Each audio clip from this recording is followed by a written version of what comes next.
100లో 90% పీపుల్కి ఉండే ప్రాబ్లం నాకు ఉంది, హెయిర్ ఫాల్. జుట్టు అయితే గట్టిగా ఊడుతుంది నాది. My age is 23, so I decide to cut my hair first. Hey guys, welcome back to the channel. Hope you guys are doing good. ఈ వీడియో మొత్తం అవుట్డోర్ రికార్డ్ చేస్తున్నాను. So in case of any wind noise మధ్యలో గట్టిగా వస్తే so please ignore. So the best way to know if you have the issue of hair loss or not అంటే ఒక మంచి test అయితే ఉంది. సో ఆ టెస్ట్తో మీకు తెలుస్తుంది హెయిర్ లాస్, మీకు హెయిర్ ఫాల్ అవుతుందా లేదా అనేది జస్ట్ మీరు తెలుసుకోవచ్చు. So the test name is called pull test.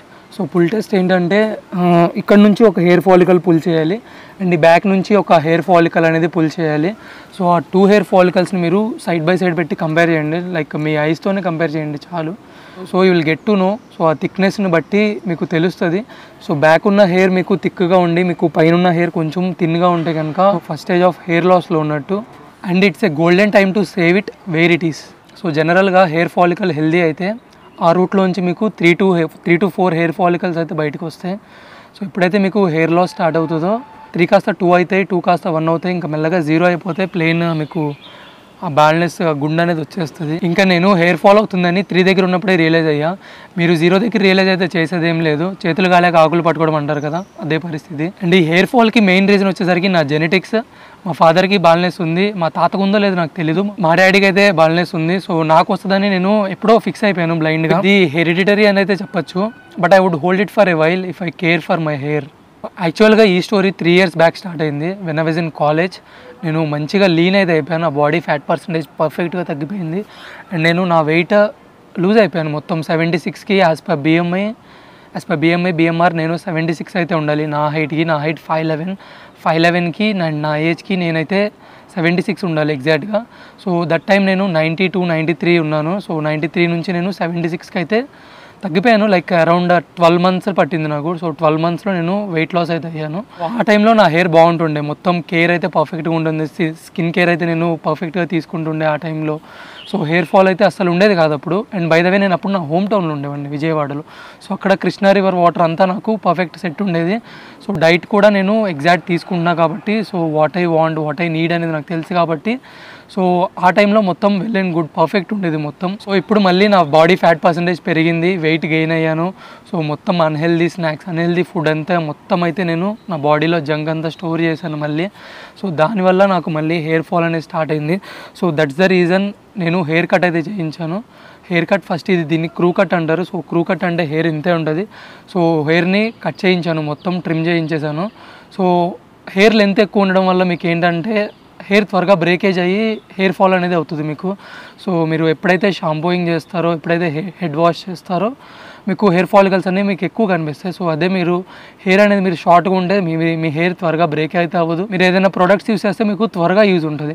So ఎందుకంటే మీకు ఆ ప్రొడక్ట్స్ అనేవి మీకు స్కాల్ప్కి త్వరగా అప్లై అవుతాయి కాబట్టి, సో హెయిర్ తక్కువ ఉండడం వల్ల త్వరగా అప్లై అవుతాయి కాబట్టి మీకు ఎక్కువ యూజ్ అయితే ఉంటుంది. సో క్రూ కట్ వల్ల. సో అందుకనే ఫేస్ షేప్ బాగోకపోయినా, సో నా పర్సనాలిటీ అంతా బాగాలేకపోయినా నాకు తప్పలేదు. సో ఫ్యూచర్లో హెయిర్ కావాలంటే ఇప్పుడైతే కొన్ని అయితే కాంప్రమైజ్ అయితే అవ్వాలి. సో అందుకని క్రూ కట్. నేను ఇప్పుడు ఉండేది బెంగళూరులో. ఈ బెంగళూరు వెదర్ అనేది చాలా బాగుంటుంది. అండ్ ఇక్కడ వాటర్ వచ్చేసరికి ఇక్కడ మైనస్. మెయిన్లీ మా ఏరియాలో అయితే బోర్వెల్స్ ఉండవు, సో బోర్ వాటర్ ఉండవు. సో బయట నుంచి అయితే వీళ్ళు ట్యాంక్స్ నుంచి వాటర్ అయితే ఇంపోర్ట్ చేసుకుంటారు. ఆ ట్యాంక్ వాటర్స్ అనేవి మొత్తం హార్డ్నెస్ లెవెల్ చాలా పీక్ లెవెల్ హైలో ఉంటాయి. సో పీక్ లెవెల్ ఉన్నప్పుడు అందులో టీడీఎస్ కూడా చాలా హై ఉంటుంది అండ్ ఆల్కనిటీ, సాలినిటీ ఇవైతే ఉండవు అసలు. సో అందుకని ఈ వాటర్ అనేది అసలు మంచిది కాదు. బేసిక్గా నాకు కంప్లైంట్స్ చేయడం అనేది ఇష్టం ఉండదు. సో నేను మినరల్ వాటర్ యూస్ చేశాను నా హెయిర్ వాష్కి. బిఫోర్ కోవిడ్ కూడా నాకు హెయిర్ ఫాల్ అనేది బాగా ఎక్కువ ఉండేది. సో అప్పుడు నేను ఒక డాక్టర్ని అయితే కన్సల్ట్ అయ్యాను, ఒక మంచి డెర్మటాలజిస్ట్ని అయితే చూస్ చేసుకున్నాను. సో తనని వెళ్ళి మీట్ అయ్యాను నేను. అండ్ అక్కడ నేను మొత్తం ఓపెన్గా అయితే చెప్పేశాను, హెరిడిటరీ ఉంది. సో మా ఫాదర్ నుంచి ఇలా, సో అంటే వాళ్ళు దానికి ట్రీట్మెంట్ ఉంది, వీ కెన్ స్టాప్ అని అయితే చెప్పారు. బట్ నేను ఎప్పుడో ఫిక్స్ అయ్యాను, చేసేది ఏం లేదు, వీ షుడ్ యాక్సెప్ట్ అని నేనైతే ఫిక్స్ అయ్యాను ఎప్పుడో. నా డెర్మటాలజిస్ట్ నాకు రికమెండ్ చేసింది ఏంటంటే ఒక biotin capsule. So everyday morning I use to have 1 biotin capsule and finasteride కాదు, మినాక్సిడిల్. So minoxidil 5%. ఎవరన్నా మీరు ఏ డాక్టర్ని వెళ్ళి కన్సల్ట్ అయినా ఈ మినాక్సిడిల్ 5% అనేది ఇస్తారు. 5% ఆర్ 2% ఉంటుంది బిగినర్స్కి. సో మీకు హెయిర్ ఫాల్ ఉన్నా లేకపోయినా సో మినాక్సిడిల్ 2% అయితే యూస్ చేయొచ్చు హెయిర్ కంటే స్కాల్ప్కి డైరెక్ట్గా అయితే అప్లై చేయాలి. స్ప్రేస్ వస్తాయి, ఆర్ మీరు ఇలా పుల్ చేసి డైరెక్ట్గా స్కాల్ప్ మీద అప్లై అయితే చేసుకోవచ్చు, మీ ఫింగర్స్తో రబ్ చేసి లైక్ మసాజ్ లాగా ఇలా అయితే చేసుకోవచ్చు. సో ఆ క్యాప్సూల్ ఒకటి అండ్ ఒక స్టెరాయిడ్ అయితే ఇచ్చారు. సో స్టెరాయిడ్ అంటే అది క్యాప్సూలే, మెడిసినే, which I use to have at the night times అనమాట. సో పడుకునే ముందు అది వేసుకొని పడుకునేవాడిని. అండ్ ఈ హెయిర్ కేర్ రొటీన్ నేను ఒక 1 year అయితే ఫాలో అయ్యాను. సో 1 year ఫాలో అయ్యాక నాకు ఇంకా నెక్స్ట్ మూవ్స్ తీసుకోవాలనిపించింది. హెయిర్ కేర్ ఇంకా పెంచుకోవాలి, ఇంకా లాంగ్ హెయిర్ పెంచుకోవాలని డిజైర్స్ ఉంటాయి కదా అందరికీ. సో అలాంటివి నాకు ఉన్నాయి. ఇంకా నాకు ఆత్రం ఎక్కువైపోయి బాగా సెర్చ్ చేసి నెక్స్ట్ ట్రీట్మెంట్కి అయితే వెళ్ళిపోయాను డైరెక్ట్గా పిఆర్పి. సో పిఆర్పి నేను ఒక 6 sessions అయితే చేయించుకున్నాను. సో ఈ పిఆర్పి ఏంటంటే మన బాడీలోంచి బ్లడ్ తీసి ప్లాస్మా క్రియేట్ చేసి ఆ ప్లాస్మాని ఇంజెక్షన్స్తో స్కాల్ప్ అయితే ఇంజెక్ట్ చేస్తారు డైరెక్ట్గా. సో ఆ స్కాల్ప్ ఇంజెక్ట్ చేయడం వల్ల లోపల ఉన్న డిహెచ్డి ఆ బ్లాక్స్ అన్నీ రిమూవ్ అయ్యి మీకు రీహెయిర్ గ్రోత్కి అయితే యూజ్ అవుతుంది ఆ పిఆర్పి అనేది. సో పిఆర్పి ఒక 6 to 7 sets చేయించాను. సో ఒక్కో సిట్టింగ్కి నాకు అరౌండ్ 6 to 7K అయితే ఖర్చు అయ్యేది. సో దెన్ మెడిసిన్స్, అమినాక్సిడిల్ ఆయిల్, సో మొత్తం మీకు మనీతో అయ్యే పనే. సో మనీ ఉంటే మీరు ఏదైనా, స్కిన్ కాదు ఏదన్నా గ్రో చేయొచ్చు. సో ఏదన్నా మీరు డెవలప్ చేయొచ్చు, ఏదన్నా చేయొచ్చు మీరు మీ దగ్గర మనీ ఉంటే. ఆ పిఆర్పి సెషన్స్ ఇవన్నీ అరౌండ్ టాలీ చేసుకుంటే మొత్తం నియర్ టు 1 lakh అయితే స్పెండ్ చేశాను. సో 1 lakh ప్లస్ అయినా అయి ఉండొచ్చు, తెలీదు. సో 1 lakh అయితే నేను స్పెండ్ చేశాను. సో ఇదంతా నా మనీ అయితే కాదు. సో నేను నా ఫాదర్ మనీని అంతలా వేస్ట్ చేశాను నా హెయిర్కి. సో నాకు బేసిక్గా హెయిర్ అంటే చాలా ఇష్టం. సో హెయిర్తోనూ కాన్ఫిడెన్స్ వస్తుంది. దీన్ని నేను ఎక్కువ నమ్ముతాను. సో ఇప్పటివరకు అయ్యిందేదో అయిపోయింది. సో ఈ రోజు నుంచి Day 1. సో ఒక న్యూ ఛాలెంజ్ అయితే స్టార్ట్ చేస్తున్నాను. సో ఛాలెంజ్ నేమ్ వచ్చేసరికి 75 hard.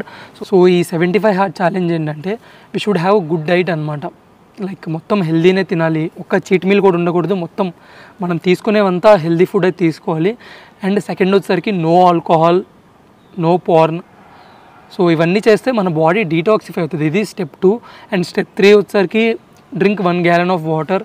అంటే 1 gallon అంటే at least 4 to 5 liters of water అయితే తీసుకోవాలి డైలీ. సో ఎలాగో నేను ఎక్కువ వాటర్ తాగుతాను కాబట్టి so 4 to 5 liters of water. And then read 10 pages of books. So నేను ఒక బుక్ అయితే స్టార్ట్ చేశాను. సో బుక్స్లో కూడా మీరు డిప్రెస్ అయిపోయి బుక్స్ తీసుకోకూడదు. సో మీకు ఏదైతే మోటివేషనల్గా ఉంటుందో, మీకు ఫ్యూచర్ గ్రోత్కి ఏ బుక్ అయితే మీకు యూజ్ అవుతుందో మీ పర్సనాలిటీ డెవలప్మెంట్కి, సో అలాంటి బుక్స్ అయితే చదవాలి. అండ్ నెక్స్ట్ ఫైనల్ స్టెప్ వచ్చేసరికి 245 minutes of workouts. So two workouts అయితే చేయాలి డేకి. సో 45 minutes అయితే ఉండాలి ఈచ్ వర్కౌట్ అనేది.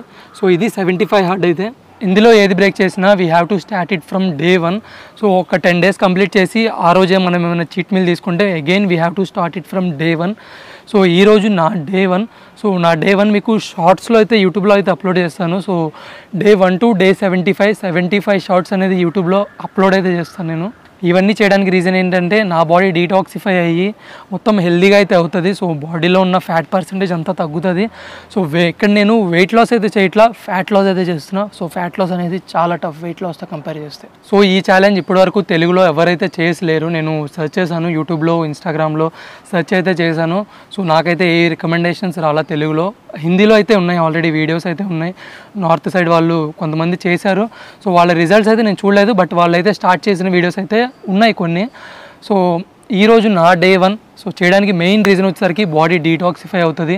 సో డీటాక్సిఫై అయ్యి మొత్తం హెల్దీ తింటాం కాబట్టి నో జంక్, నో ఈ ఆయిల్స్ ఏమి ఉండవు. ఈ సన్ఫ్లవర్ ఆయిల్స్, ఫ్రీడమ్ ఆయిల్స్ ఏదో అంటారు కదా ఆయిల్ని. సో ఆయిల్స్ ఏమి ఉండవు. సో మొత్తం హెల్దీగా తినేసరికి బాడీ అంతా ఫ్యాట్ పర్సంటేజ్ అంతా తగ్గిపోతుంది. సో మీకు చూపిస్తాను నేను ఫ్యూచర్ వీడియోస్లో. సో నా రిజల్ట్స్ అన్ని Day 75 అయితే షేర్ చేసుకుందాం.